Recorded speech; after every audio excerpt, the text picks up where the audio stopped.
Hi, I'm Jackie Vandertoon, and on today's podcast, we're excited to have with us Steve Coburn, Jodi McNeill, and Norm Nadon. Virtual running races have taken off in the last few years, and all of these people have been involved in the process of organizing races virtually. And we're going to discuss why they decided to go this route, the benefits of virtual races, and the future of virtual races. Hi, I'm Jess White, and I would like to begin by asking each of you to share your own background when it comes to racing. So let's begin with you, Jodi and Norm. How I started running? Yeah. I think more specifically is how I got into endurance sports, and that's about 21 years ago on a dare. This one here dared me to go beyond my comfort zone, out of my comfort box. And 21 years later, I'm still doing it. Thank you so much. You're welcome for daring me. Because you were doing different types of races prior to doing just kind of dedicating your life to the running world.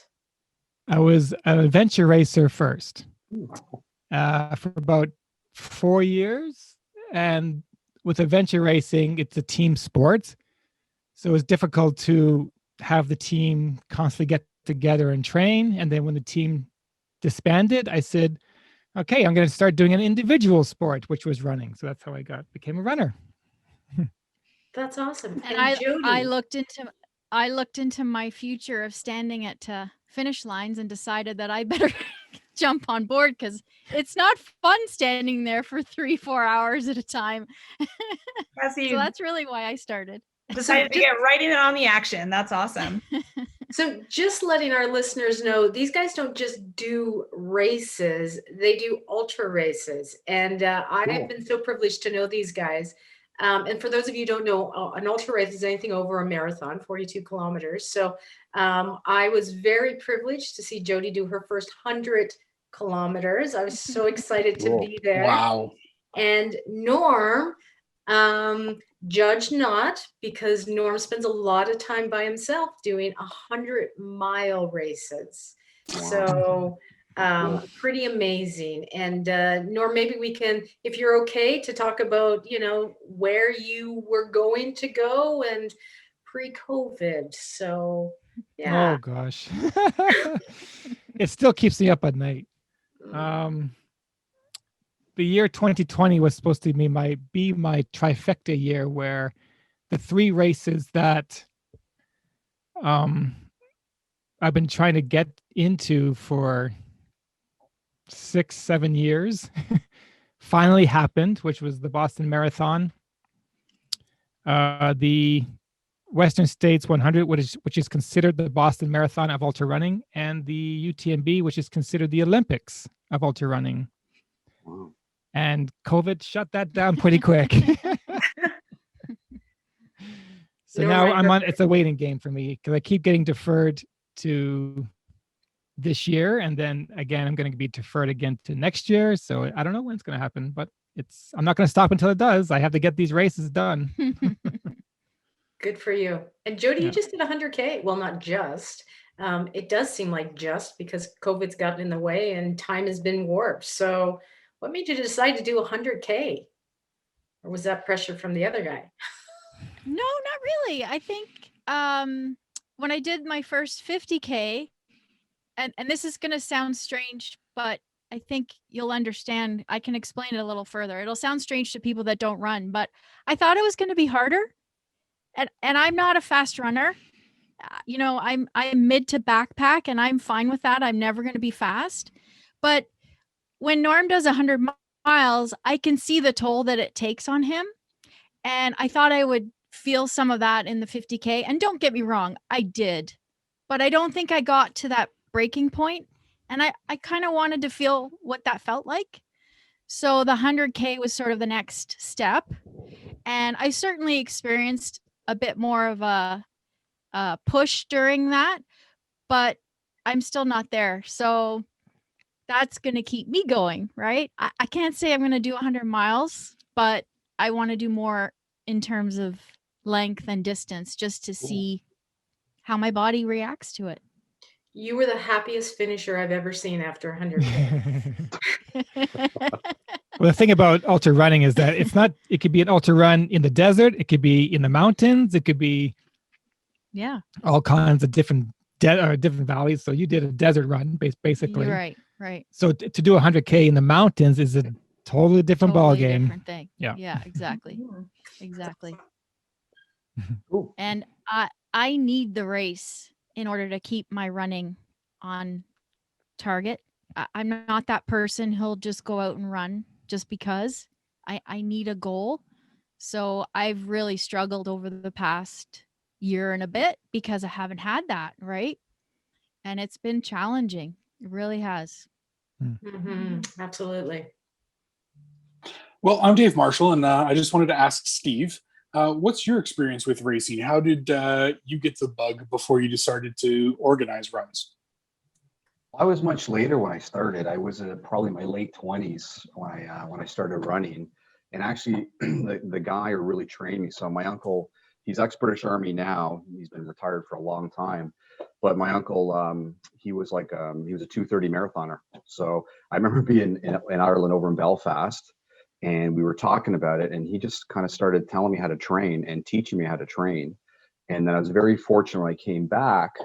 I worked with a lady, she's a great lady, so Rima Abdo. So she won a bronze medal in swimming in the '84 Olympics. And so between my uncle and Rima, they taught me how to run. So I did my first marathon. I was 29 turning 30, and it was the Burlington one. And the funny story with that, because I've got the picture. Because I knew nothing about this, I'm just learning this stuff. So I do it in a cotton t-shirt. So I passed the finish line. And so for people who know, like men's nipples, so I've got these huge blood stains on my t-shirt. And I crossed the finish line, and people are going, "Do you want to go to the first 8:10?" I'm like, "No, I'm just fine. I just finished this marathon. It's great." I was 3:35. I was happy with my time. And they look at my shirt, and then all of a sudden the pain kicks in. I'm like, "Oh my Lord." So there was some learning lessons early on about how to run. So how long was it before you finished from when you crossed the finish line to when the pain set in? Well, it's when I took a shower. So 30 or 35 minutes later, yeah, oh yeah, trust me, never have that. And there's other discussions we can have, but it's not for this group right now. But And it lasts for days, right? Oh, 100% Norm, 100% it does. But I just it happened to me once, just once. Yeah, you learn quickly. Never do that ever again. Never. Yeah, I don't think that's a mistake people repeat on a regular basis. Oh no. But you know what? After that race, and then of course the encouragement. Like I love race day. I love the synergy. I love people being there. I love people achieving goals like I did. And I laugh because there's a story. So I was engaged to my wife at that time, and I knew she was the one for me because learning hydration and what to eat. So I'm on Lakeshore Boulevard, and we're going back towards Burlington because basically you're running up to Oakville and you're coming back. So the runners could have one lane, and the other lane was for vehicle traffic. So she pulls up beside me. She goes, "Do you need anything?" I go, "Yeah, a Mars bar." So she goes up to a convenience store up ahead, gets me a Mars bar, and then she meets me. And then I might have been at my 30 kilometers, give or take. And she gives me that Mars bar. So I get the sugar rush and I get the race done, right? So, but no, I loved it. And so I've done 8 marathons total. I've done a bunch of half marathons. I just love it. It's so much fun. And yeah, that's how I kind of got into it, and just haven't really stopped from there. It's all good. Now, have you worked your time closer to your uncle? No chance. Like he used to laugh at me, right? Because he called me, "You're a part-time runner," because when he was in the Army, like those guys, he goes, "I ran to work, I ran home. They ran on their lunch break. They would put rocks in knapsacks. They'd run mountains." And so it's he just called me a part-time runner because those guys, they were runners. So yeah. And in army boots, probably too. Sometimes, yeah. He's actually got so running is important for him because he's got a bad start. I was just thinking about it today when prepping for this. So he did his last 6 years in intelligence in Belfast. Like there's problems. Like actually there's problems right now. It's because of Brexit, right?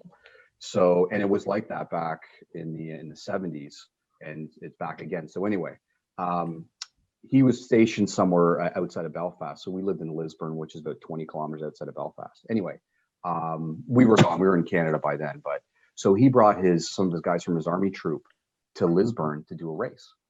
So they do this race, and but he lives close by, so he goes home.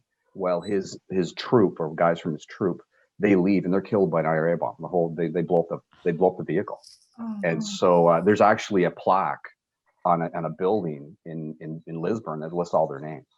So running has a whole different meaning for him. Like, he loves it still, but it's obviously got a whole different meaning because of what he experienced. Because all the guys came to Lisburn because he asked them to do this run, right? So, but he's a great man. He's all good, but it takes it's got just a different meaning for him because that story is part of his life. Yeah, running touches people in multiple ways and brings 100%. people together. Yeah. Jodi and Norm, you guys have been racing for a few years now, as you mentioned. Why did you start organizing racing? So you've kind of, moved into organizing since I've known you guys, you've been organizing races. So why and how are you getting into that? I think it just ties in with the store that we owned at the time, right? Yeah, it seemed kind of a natural progression to, and living where we live in Dufferin County and taking in the amazing trails that we have in this area, and there were no races, it just seemed inevitable that people would come, right? As soon as they got a taste of what we get to run on a daily basis up here. Mm-hmm. And it's true. The more people that come up here and have no idea what, between the Bruce Trail and Island Lake, and we're really fortunate. So we started with Chase the Coyote. Actually, it would have been 10 years. 10 years ago, yeah. And then, we've added on since then, but that's how we got into it, because of having running free in town, and it just seemed like a natural fit. Yeah. Mhm. Chase the Coyote was my first trail race many years ago. I'm wearing my Rainbow Wow. Run, and I have a lovely Rainbow Run sock. Nice. So I love your races. I love volunteering at them. I have a ton of fun. They're so well organized. And I'm so excited that you guys have really, embraced this. And I think you've opened up the running community to many, many people. I started off just doing a 5.7, and it was so much fun. It was my first introduction to monocliffs, and I was hooked from then on into doing some races and stuff. Well, That's you tackled a big challenge last year too, that I recall. I did, yes, and we'll see if that moves ahead. I don't know if I'm ready for 100, but I truly enjoyed it. So your company has Gotta Run Racing. So where did you come up with that name, and where do you hope to kind of go with that? That name started long before we had the store, actually. We had another small business, totally not running related, and that was the name of it, Gotta Run. So when we parted ways with Running Free, and we decided that we wanted to expand on our brand and add more races, we went back to the name because it just kind of fit. So our goal last year was to add Rainbow Trail, which would have taken place at Earl Row, because we did want to expand on our race series. So we went virtual with that. And then Norm really wanted to get into doing podcasts, which we have recently as well. And we've started with some treadmill videos. That kind of came out of COVID because we figured, people are either stuck inside at the time when you weren't allowed to go on a trail. So we created a couple videos that you could watch on your treadmill of where our actual races take place. And that, we want to expand on that too. So that's how Gotta Run came about. And we're just trying to build the brand and be Yeah. more, we want to keep people engaged, especially now. Yes. Right. Absolutely. I was actually kind of surprised there wasn't a shameless plug of the podcast after you mentioned it. That was impressive. Yeah. Please plug your podcast. It's totally fine. What is the name? Well, it's called Gotta Run Racing. There you go. Pretty simple. Gotta Run Racing podcast. Yes. Now, Steve, Yeah. you head up the Compass Run for food. Now, what's can you give us some information of kind of how that got started, and really what's the backbone and purpose behind that race, and what do you think it brings to the community? Well, it's a big question there, David. There's lots of points in there, but how I can tell you where it started, and it's been a lot of fun. It's a journey. Like we're starting year 8, and it's a great team. Let's be serious, and it's a great people. And I'll say one plug first, and I'll tell you the story. Um, Jodi and Norm, I'm going to tell you, when you joined us year 1, like you gave us credibility. Like we had nothing. We were starting grassroots. We had nothing. So when you did your learn to run 5K program, and the actual race was our race, that was huge for us. And if I'm correct, even the year 2, so that'd be 15, you had a much bigger team that joined that clinic. And so to get us off the ground, because we were nothing, no one knew anything about us. What you guys did, trust me, that helped us huge. And so I don't think we've ever had a chance to say thank you, but we're going to say thank you right now, because that's exactly Absolutely, our pleasure. Oh, trust me, it was a great Yeah. I even remember the guys on the mountain bikes who would lead, the back in front of the do the trail sweeps. Those guys were great. So, but no, all the stuff he helped us out with, it was great. So, but going back to David's question, so I know how the race started. So my wife and I always enjoy the Oktoberfest run in KW. And so I remember it had to be it was year 13. And I was in, so that year they finished an arena. So I'm in the arena, we just 10K run. It was great, great day. And I remember seeing all the people there, the band going, they had the stroller patrol people, the mothers and those kids, and there was music, there was food. I'm like, man, I think we can do something like this. This is really cool. And so that's what just got the bug going. And then I told a few people, and then that's where Mike, Matt, Bree, Jay, we all came together. Then I always thought, okay, it's got to benefit somebody too, right? So what is the thing? I had a couple of different ideas, but then we kind of said, you know what? Let's do the food bank, 100%, Orangeville race. And so that way, year 1 was let's raise $10,000 and let's give it to the Orangeville Food Bank, and that's how we started. And so then it was okay. So we're gonna help people. So and then it went okay. Now we got to hit the Dufferin County. So then Shelburne came involved. Okay, and of course then the dollar value had to go up as well. And then I always remember this. So my hamstrings were killing me, and so I was going to my massage therapist here in town, and Cheryl, and she's just driving her elbows in the back of my hamstrings, but for good reason. And at the same time, she's telling me about the food programs at some of the schools that are having problems raising money, and that where her kids were going, they were having problems. Those kids were not getting fed. And that's how we thought, you know what, let's bring in the schools. And so then we first started in Orangeville, then went to Grand Valley, then Shelburne, then Grand Valley. So that's how it just kept on getting bigger and bigger with the race. And then of course, having kids run races, and especially with what I do professionally, I'm going to tell you, just having kids involved in things is so important. And I always say to people, I don't care if it's running, if it's sciences, the arts, I don't care what it is, but get them involved in stuff. And so that is so very important, because if they don't, I'm going to guarantee you they're going down wrong roads and going to cause a lot of problems for themselves and other people. So that's kind of the good stuff that's kind of come out of the run. David would raise a lot of money. Like you guys know, it's been $250,000 we did in 7 years to feed people across this process community. We're going to try and do 65 again this year.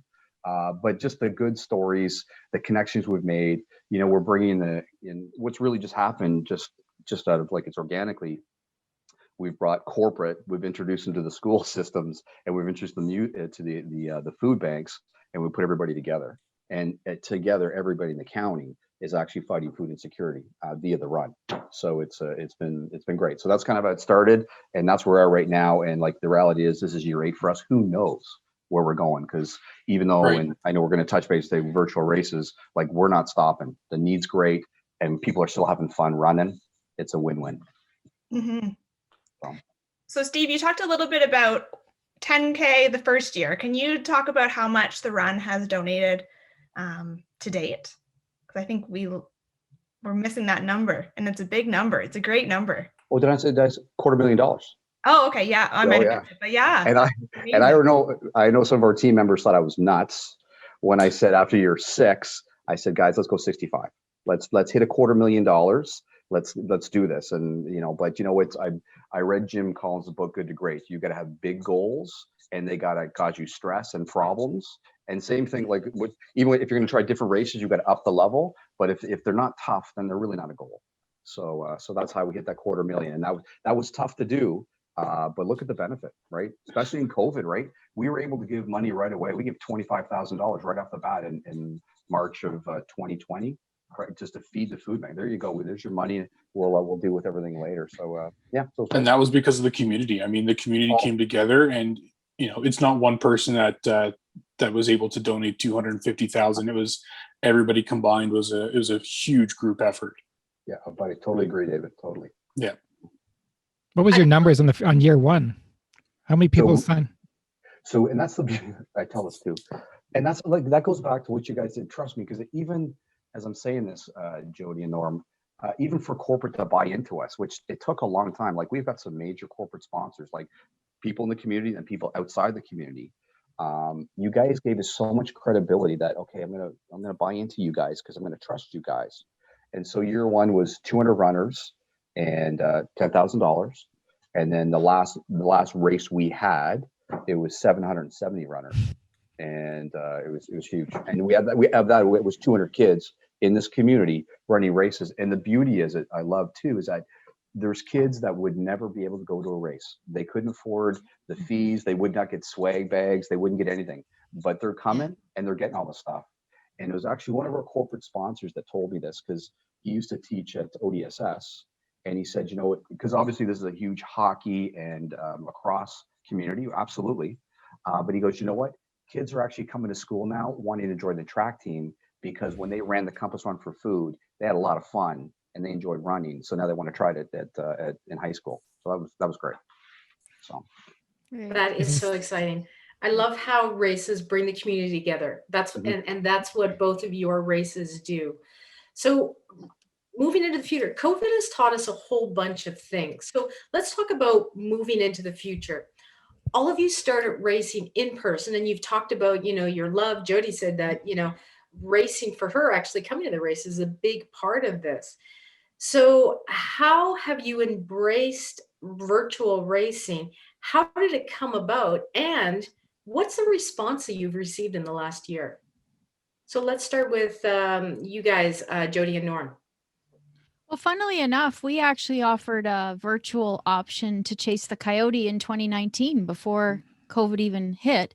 And we did it after the event happened, just to see if there was enough interest. Because we heard from lots of people that, calendars are really full at that time of year. They couldn't make it to the race, but they still wanted to participate. So we opened it up for, I think it was 3 months. Yeah. And we had just over 100 people sign up for the virtual. And that was across the world. We had people in Germany, Mexico, Australia, US. Yeah. So that was really positive. And it also let us see that there's other avenues that we can expand on, because the fun part of virtuals is actually coming up with a theme, right? Yes. So we worked on that throughout early last year, even before COVID happened, to think about, what can we come up with that would appeal to a broader audience, that we can reach more people.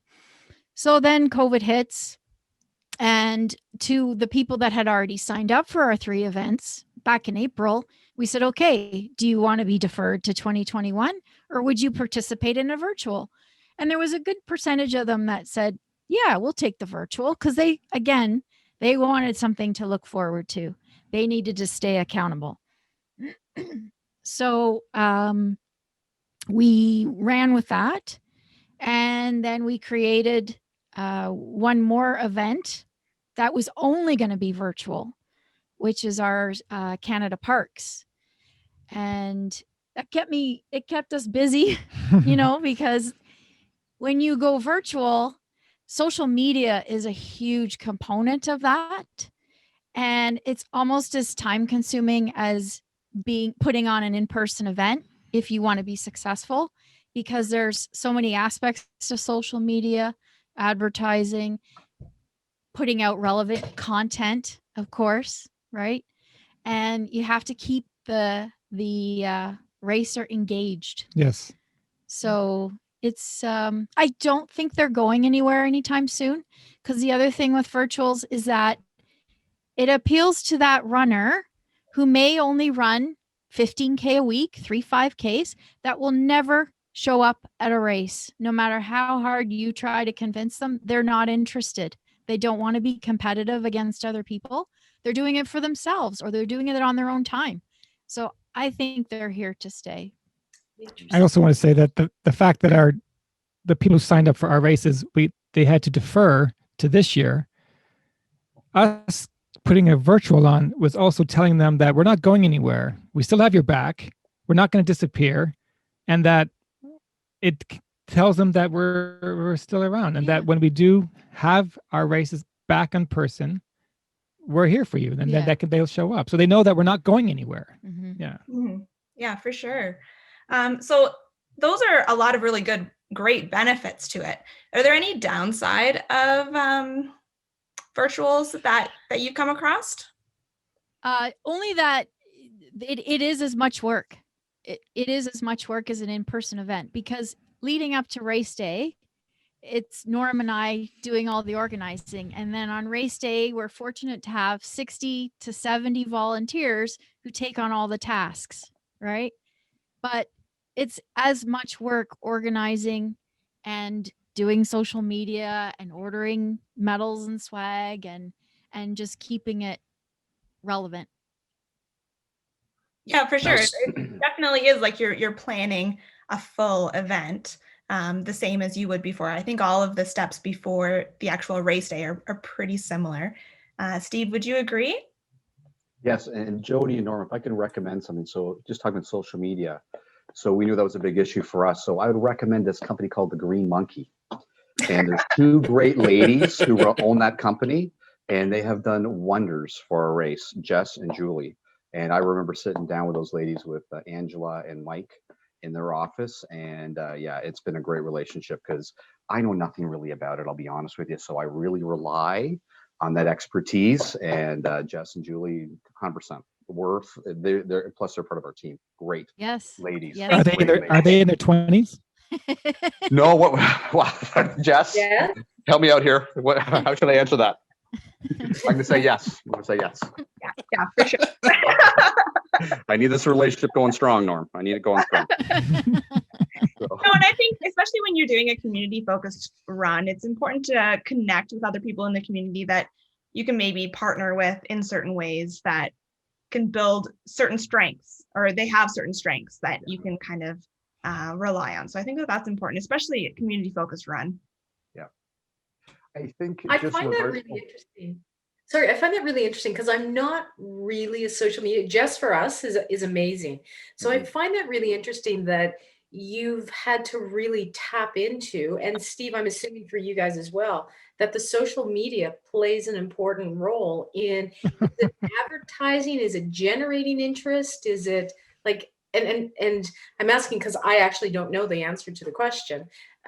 Like, why is social media play such an important role? And just I mean, this is your baby. So yeah, feel free to elaborate. Yeah, I think right now, everything is virtual. Everything is online. You can't go out to public. I mean, sure, there's the boards and grocery stores, but other than that, you're not connecting with businesses or picking up business cards, posters, postcards, that sort of thing. So everything really is more on the digital media, digital advertising side of things. And social media is free. So why not take advantage of that? It's really like word of mouth is everything. Social media is word of mouth. It's just spreading awareness and spreading the news. And that's what is so important, especially if it's focused on a community. Orangeville and surrounding area has an amazing following. So that definitely helps with Compass Run for Food. I can speak to that side of things. Jodi and Norm, what are you guys noticing on the social media advertising side of things? Well, for us, we had to expand outside of Dufferin County just because I think we've done a decent job about letting Dufferin County know about us. And in order for us to get the same participation that we want year after year with new events, we had to tap into that larger community. And that's where it's been challenging, because we have spent dollars on Facebook and Instagram. And I feel like I need to have a college degree to figure out how to do an ad on Facebook, because every time I go in there, the rules have changed. You know, you don't tick off one little square and no one sees your ad. So that's why Norm made the 20-year-old joke, because we feel so ancient trying to tackle putting up things on Facebook. Like, it used to be simple, but it's not simple anymore. My thumbs are hurting right now. They're in therapy. You're right. Things change all the time. So it's one of those things where the learning curve just continues to grow, because it just, as soon as you think you understand everything changes. And not just that, but our virtual runs that we have now are worldwide, or at least national, because we have the Canadian National Parks, and then we have our Monarch, which is a whole other ball game. So it's a matter of trying to tap into a bigger, because we're going outside of. Yeah. Steve, can you share with us how virtual racing came about with the Compass Run for Food, and what is the response you've had from going virtually? Well, we had to do it because we were always the second Saturday in June, because we want the kids involved, and school years stopping or slowing down. The cross country teams are going, so that's when we had it. And of course, obviously with COVID, that changed everything for us. We couldn't do it, but I think the team basically just said, you know what, we got to continue. Like, we cannot stop. We cannot not do this. And so the virtual was the only option. And I'm going to tell you, well, Jack, you really want to open up my eyes to it. I have no idea. Like, I'm over 50. I got no idea. And so you really kind of explained things to me. And we have a great team. So we said, okay, we're going to do it virtually, and away we go. And so that was just the decision. I'll be honest with you. I miss race day. I know that there's benefits, but I really miss race day. Because I remember that would have been the 2019 race. We had over 700 runners. The place was packed, the synergy, the barbecues going, the music's happening. I'm hearing Rat and U2 playing and the music. I love it. And just having so much fun. And so I miss that. That's the downside to it. I know there's lots of pluses, but I'm hoping to someday get back to that, as if we can. But you know what? So it is what it is. But we weren't going to stop as a team. And plus, people are hungry. And so we're telling our corporate sponsors, we're still doing this, however it's going to look. And they're with us. Like, we didn't lose anybody. There's no corporate stuck with us. They didn't leave. And then, of course, we met this year as a team. Again, I think everybody wanted to play. Like, we did not want to miss out on another race. So we said, okay, we're going to go virtual. If we could, I know what the reality is. If we could do a little bit of in person, it'd be great. I think the reality is they're here to stay. So even if you have a race day, it's going to be, some people are going to come and some people are going to want to do virtual, and that's okay. It doesn't matter to me. You probably won't have the bigger numbers that we had 2 years ago, and that's okay. But it's definitely here to stay, and that's fine. And but for us, the cause is still important, and again, corporate knows what we're doing this year, and actually, I'm very happy with how things are progressing with the 2020 race. We've actually brought on new sponsors because they've seen what we've done the last 7 years, and they're all in for, like, okay, food insecurity, helping people, helping kids. Yeah, we're in. So it's a tough sell, but it's an easy sell if that makes sense. It sometimes depends on who you're talking to, but so we're going to try and do both. But I think the reality is we'll be virtual again, and that's fine. What I did love about the 2020 race is because we still had the Canadian flag, still had the police cruisers. We had actually a live singing of national anthem by Beck. She was outstanding. We did, like, McDonald's was there. We did a drive-through, pick up some coffee, some sweets, drive around the bender, pick up your race kit. So we try to still make it as a race day feel as we could, which was still fun. So it was a really good time. And we'll do that. If it's virtual this year, we'll do the exact same thing again. We're going to make it fun, like it actually was going to be a live race, because there's. And I'm wearing my Compass Run for Food shirt. Nice. That's Jack. an awesome shirt. Yeah. I really like that. Yeah. I'm all decked out. It's Well, comfy. that's the reason why that came about, Jodi, is because we went to a fall race. So let's do long sleever. And then, of course, we changed up the material. So that was actually just a great benefit for going to a fall race. Yeah, great choice. Yeah, and I love the shirt. Yeah, it's really good. Mm-hmm. So can you guys elaborate on what is the benefits of racing as an organizer and as a participant? Because, we're all kind of participating now on the virtual side. So as an organizer, you said there's a lot of work involved, but what are some of the benefits for you guys and for those people running if someone's interested in trying something new? So Steve, what's some of the benefits as an organizer for the virtual race? Well, to some degree, well, for sure, the work up to race day is easier. Like Jackie, you had our team that takes care of all the volunteers. Like we have 50 plus people come that day, so you have to organize them. And of course, I'm a big believer in being organized and knowing what your role is and what you got to do. It just makes race day so much fun. And so you do a great job with that. So that area was easy because we went from like 50 plus volunteers to like 10. So it was a lot easier. Getting resources was easier as well because we didn't need as much. So which was good. So I found really from that perspective, it wasn't that tough. But it's almost like most of the work for us now is really at the front end. And once we get all that done, corporate, shirts picked, the dates already there, everything else is kind of easy. We just have to just social media and let's get people aware. The weather's coming, it's going to be great, and people are going to sign up. So that's definitely the benefit of it. I'm going to find out specifically what it's like because I'm actually going to wear my Chili Half jersey. So I'm doing the Chili Half on Saturday. I'm going to run my 21K. And so, and then I guess I just send in my time to the Chili Half people, and that's it.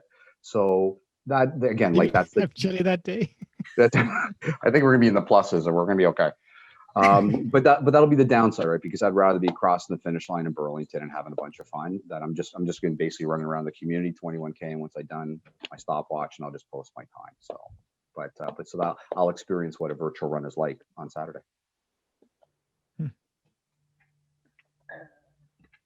Jodi and Norm, I know that you run, or you put on quite a few runs. Are there any that you have done virtually so far this year? Is that the one, Jodi, that you did the 50K? Was that all virtual? Oh, me personally? Yes, personally. Yeah, I signed up for a Mount Fuji challenge. So it was 76K over the course of, I think, 40 days. And that was just to kind of get me back into it again. And then they send you a medal and they send you information about Mount Fuji. So I enjoyed that. I will do virtuals, but to keep myself really, really on target, I have to put my money on a big race because that's what's going to keep my training in check. And I have fallen off. So I have to pretend that there's a big race in the fall to get me through the summer. It's just, that's what's going to keep me going. But I think, again, that virtual appeals to a different crowd. I think it's getting new people to the sport who may eventually want to try an in-person race, but that are happy to show their runs on, Instagram, show the Garmin photo that we're all familiar with. It's a different crowd, and the more people that we can bring to the sport, the better. We've seen so many new runners in town this winter. Normally we'd be driving to Metro and he'd be like, oh yeah, there's Jackie and there's Ryan and there's so-and-so. This year I was like, who's that? Well, who's that? I don't recognize them. So it was awesome because that means that new people are trying it and hopefully loving it. I have a question for you guys. Do you guys all run virtual races as well? So I am actually probably one of the only non-runners here. And you guys are so motivating to me that I really want to get back into it. And actually, I think it was probably in 2014. I don't know if you guys owned the store still and if you were doing the Learn to Run program then, but I actually joined that year. And that was the first year that I really focused on running. It was amazing. It helped me. It was probably the year before, 2013, because 2014 I was pregnant. I was definitely not running.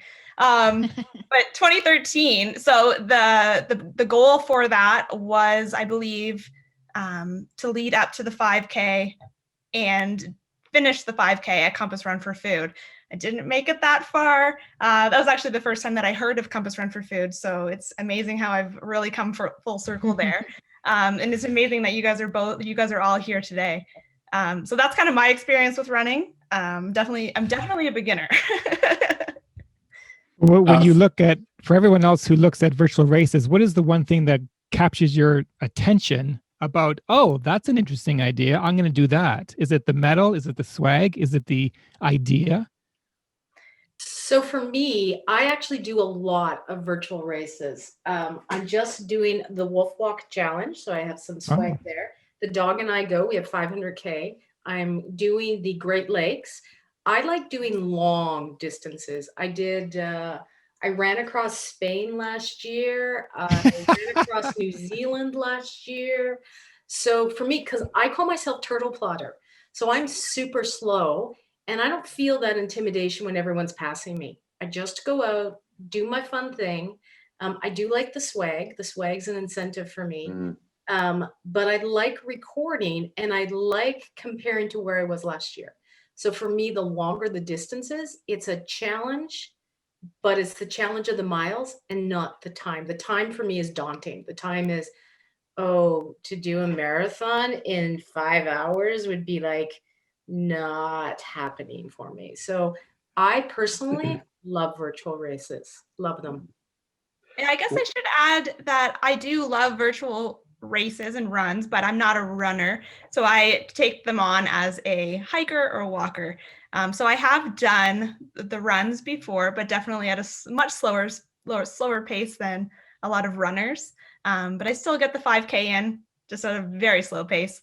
And for me, I think it is the swag. A couple of years ago, I joined the Ho Ho Holidays 5K, which is they're out of Collingwood. So just imagine a couple thousand Santas running down Collingwood.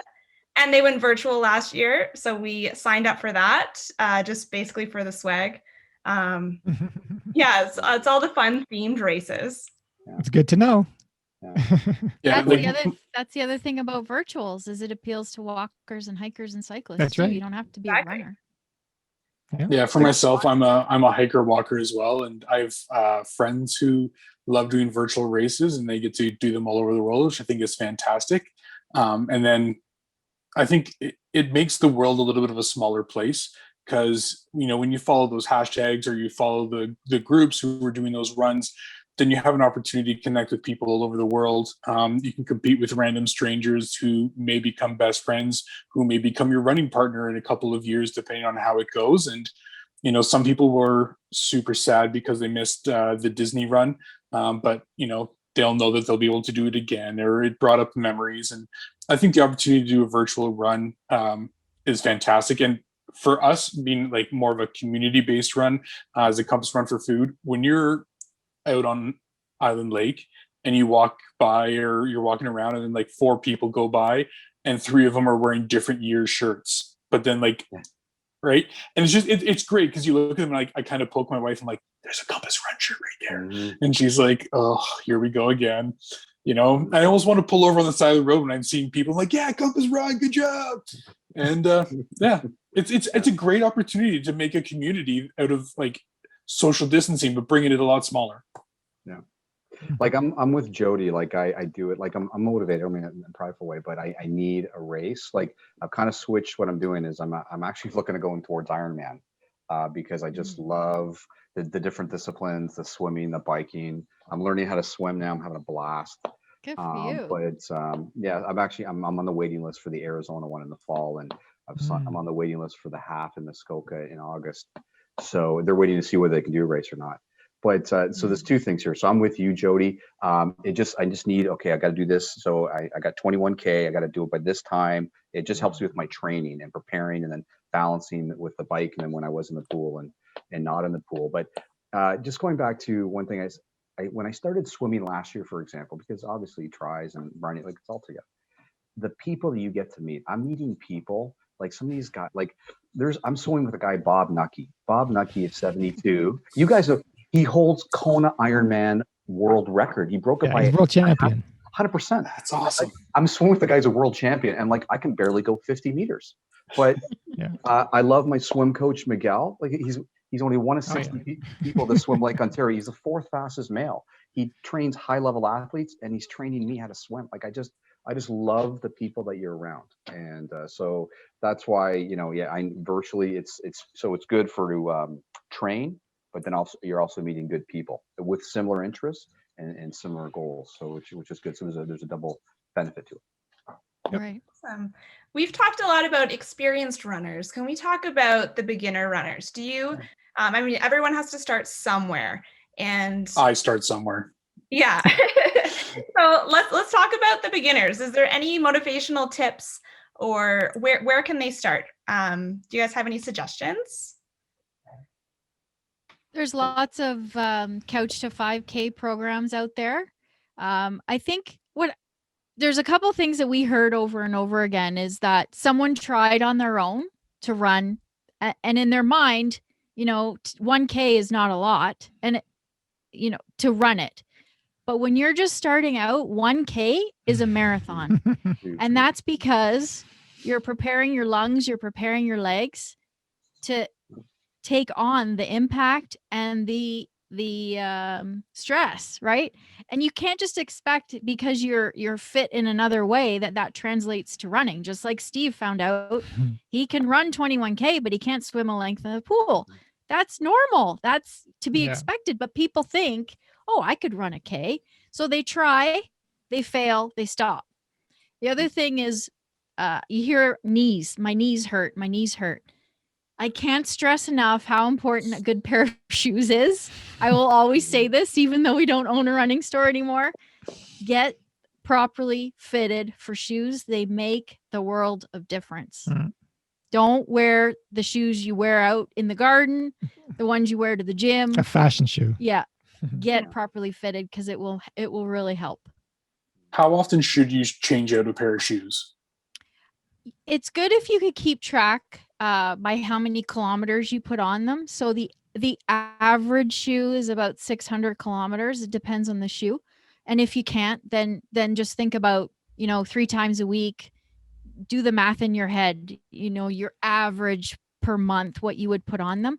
And you have to count. If you're wearing those shoes in the gym as well, which is fine, that gym workout counts as, let's say, a 5K run. You can't see them wearing out necessarily. They wear from the inside out sometimes. So it is important to switch them up for sure. That's a good question.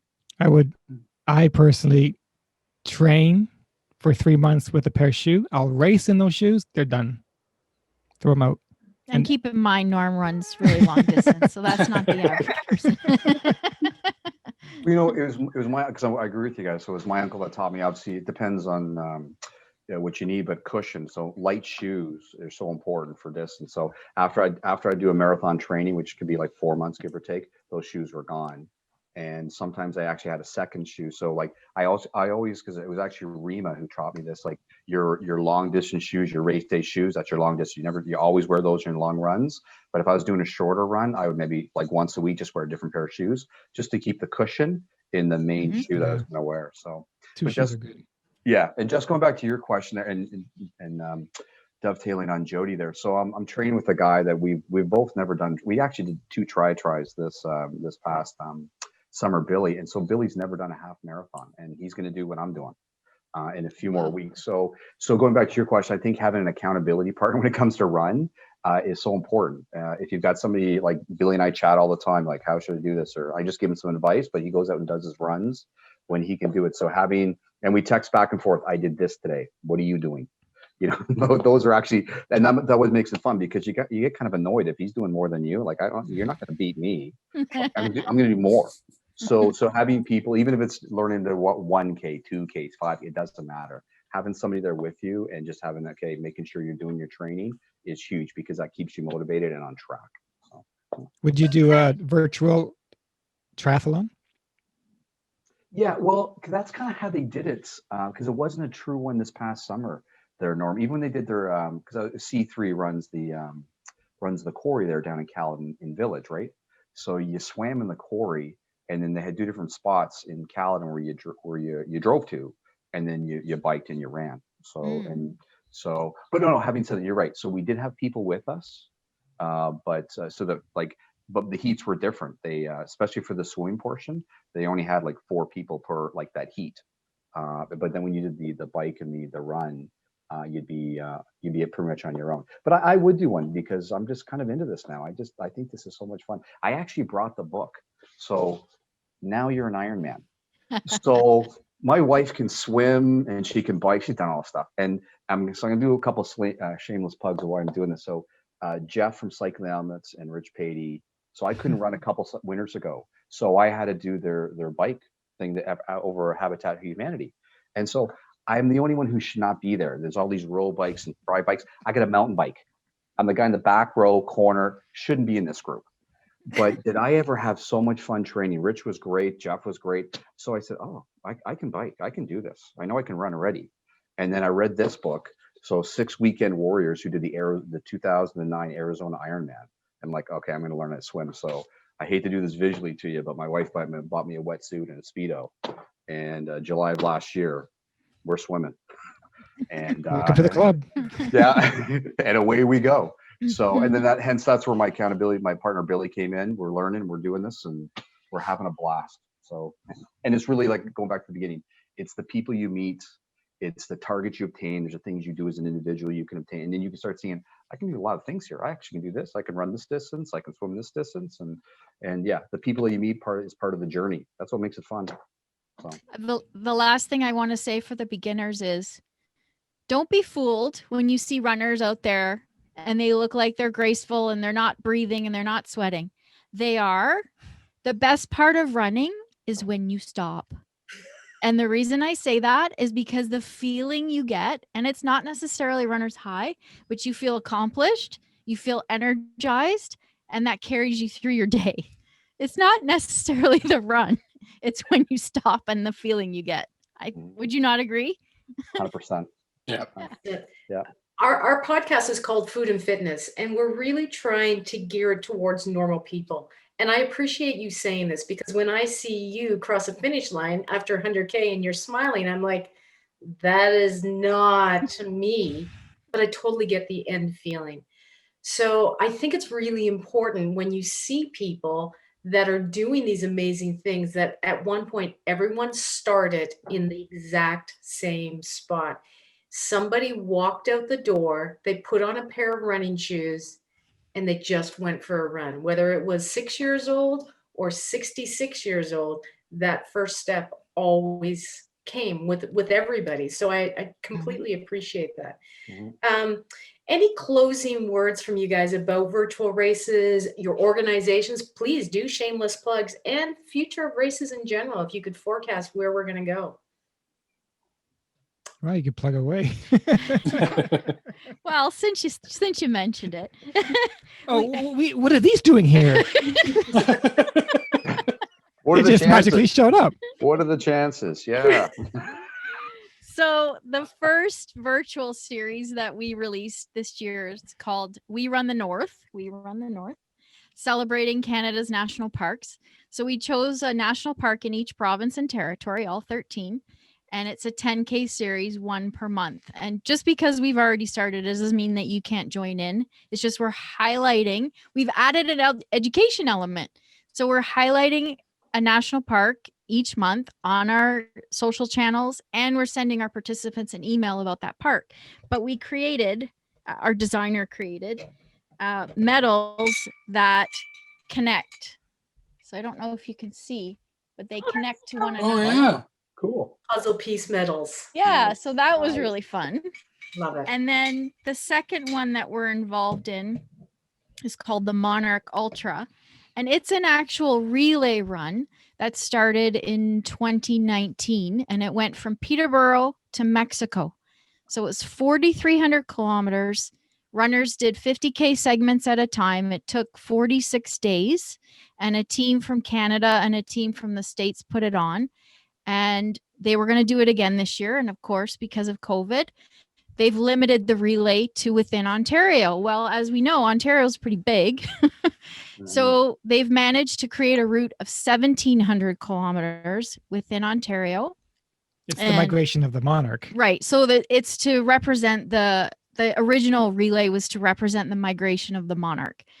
So we're doing it in Ontario. They asked me to come on board as the race director. So I recommended to them, because we're not going through the US and Mexico this year, how about we add a virtual element? So they love that idea, so that everyone can get involved. So we have a virtual Monarch as well. And that's a 10K that you can run, walk, hike, bike. And I didn't know anything about the monarch butterfly before we started this. So it was education for me. And I could not name one national park in Canada. That's right. I can name them in the States, but I can't name one in Canada. But now I can name them. So it's education. Yeah. Yeah. So that's been an interesting. And you're educating because you're going to give information about each of the national parks. Yes. Which I think That's is right. awesome because, we spend a lot of time looking outside of Canada. So well done for you guys. Thank you. Steve, And how you about can you? sign up on. GottaRunRacing.com. We're going to include those links as well to both GottaRunRacing.com and the Compass Run for Food. So that if people want more information, they'll know who to contact and hopefully sign up for both of your races as well. Woohoo. Thank you. Absolutely. Go to a good cause. Yeah, Steve, do you want to give us a little bit of a wrap on the date for this year's Compass Run and the best place to find the information? Well, if I have to, David, sure. Oh, no problems. No, so we're going to do our race on Saturday, October 2nd. And that's going to be for sure a race pickup kit day. You can run that day, or we're going to give people 30 days to run, and then just let us know. Our goal is $65,000. I think we're going to reach it.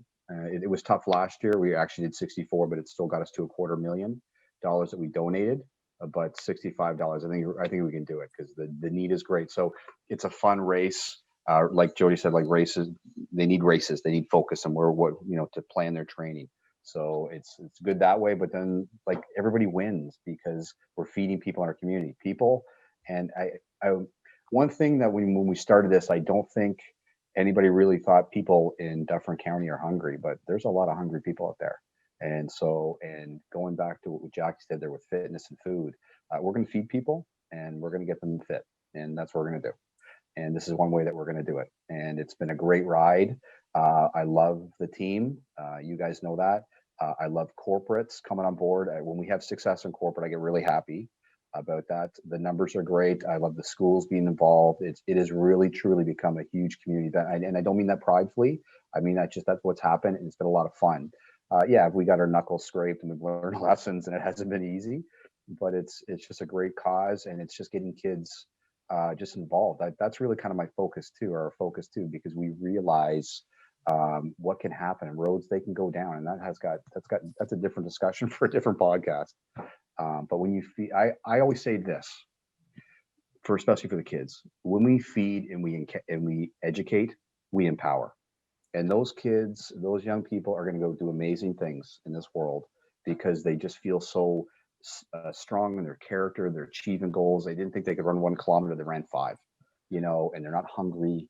And there's just such a big trickle down effect in that. So that's the beauty and the bonus of Compass Run for Food. And that's why we're at year 8 and we're not stopping.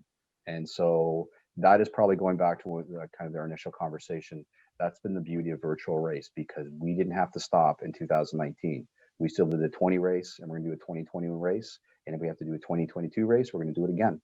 It doesn't matter. So we did not stop, and virtual racing allowed us to continue.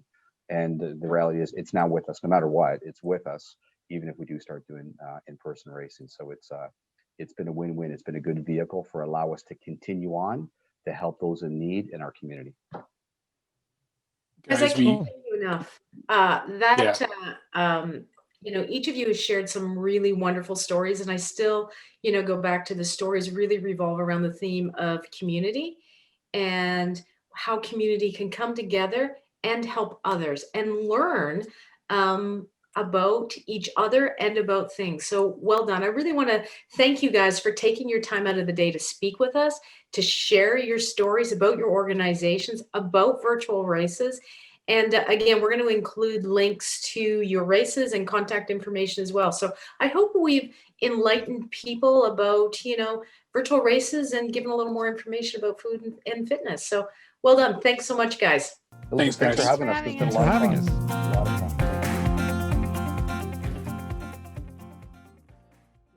chatted about goals in the last podcast and we developed some goals. So let's expand on that today and let's craft our goals so that they follow SMART. And SMART stands for specific, measurable, attainable, realistic, and timely. So Dave, can you tell us about your SMART goal, and have you formatted your goal to hike into a SMART goal? So tell us about what your goal is, just to remind us, and then, format it into specific, measurable, attainable, realistic, and timely. Yeah, so our goal is to have walked, hiked 1,000 kilometers within 2021, and it's really nice because we are in 2021. Technology is fantastic. We're able to track all of our distances on Strava. So anytime that we go out, we track it on Strava. It's super accurate. Doesn't matter where we're going, if we're going to be around the neighborhood, if we're around Island Lake, if we're going on a trail. Every step that we take is measured, which is nice. It makes it great because we also track it on our calendar. So, at the end of every month, we have every day written in. We add it all up. We go, oh, we're this far through 1,000 kilometers, which is great. And so far, I think it's very realistic for us to do that because we're almost halfway, and we're just about to finish the year. We just finished the first quarter. So just going that far, we're looking for maybe doing 1,500, not making that the new goal, but definitely starting right now with 1,000. It's definitely a possibility. I love the fact that you say we, because we talked with Norm, Jodi, and Steve about accountability. And it sounds like you have someone you're accountable to, hence the pronoun we. Yes, I don't know if it's accountable as motivational and pushing. So in a positive way. Joe and I, my wife, we love to go out hiking and walking together. So usually when I refer to stuff in regards to those things, it's we do it together. We encourage one another, and she'll go out for a couple of kilometers with some friends sometimes. I'll go out and do my thing while she's busy on another call. But it's a goal that we want to do together. That is awesome. Yeah. So how about you, Jess? Can you tell us about your SMART goal? Mine's a little bit more long-winded, so here we go. Last episode, I did share with everyone that my goal was somewhat of a two-part goal. And just for a reminder, I was kind of part one, to figure out what my trigger foods are, and part two, to find recipes that I can add into my diet that I enjoy, that don't cause me any side effects. So what I failed to share last week was how and when, and kind of more of the SMART goal aspects of this to achieve my goal. So I am going to do this by keeping a daily food diary of what I eat, and then noting beside those items how I feel after I'm eating it. So this will help me to identify those trigger foods. And I'm going to do this every day for 2 months. So with a lot of acid reflux diets, they suggest more of a 28-day healing. Because I don't know what my trigger foods are, it's going to take me a little bit longer. So I'm adding in that little buffer space. I have found an amazing cookbook and a few other great books that are made specifically for patients who have acid reflux. And I've also joined a support group on Facebook. So that's going to help with the attainability side of things and the support.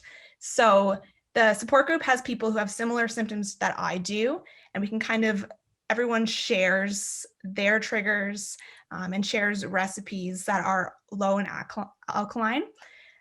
So that kind of leads into my part two, finding those foods that I enjoy that aren't going to give me all those side effects. So once I find a recipe that I do like, that doesn't give me any issues, I'm going to write that down in a new recipe journal so I can keep track of that. So that's kind of what my SMART goal is. I love it. I look forward to following both of your journeys. I think that they're great goals. Again, heard the same word, community, right? It doesn't have to be, I don't have to be married to the person, but I've got a community with regards to social media as well.